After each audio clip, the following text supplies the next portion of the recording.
In today's video, I'm going to teach you how to add links in Adobe Express. To get started, open your project in Adobe Express. This can be any design you're currently working on, whether it's a presentation, a web page, a flyer, or another interactive project. The key thing is to have the project open and ready so you can choose the element you want to make clickable.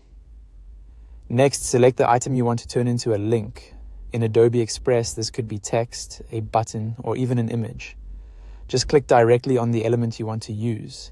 It's important to make sure the correct object is selected before moving on, because the link will be attached only to that specific item. Once your text, button, or image is selected, look up to the top toolbar.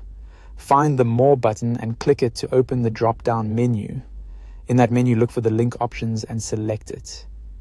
This is where Adobe Express lets you control where that clickable element will send your viewers.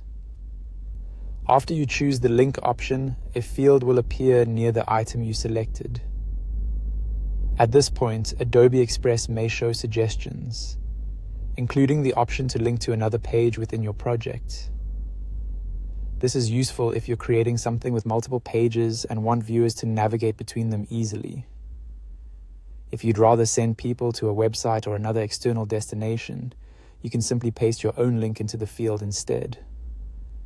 Once you've entered or selected the link you want, click the check icon to confirm it. That saves the link to the selected element. If needed, you can always click the element again later and revisit the link settings to update or change it. And that's it. You've successfully added a link in Adobe Express.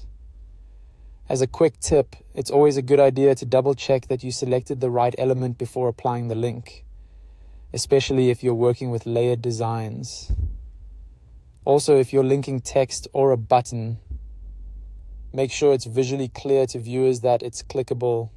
That helps improve the overall user experience and makes your design easier to navigate. Now you know how to add links in Adobe Express quickly and easily, whether you're linking to another page in your project or sending viewers to an external site.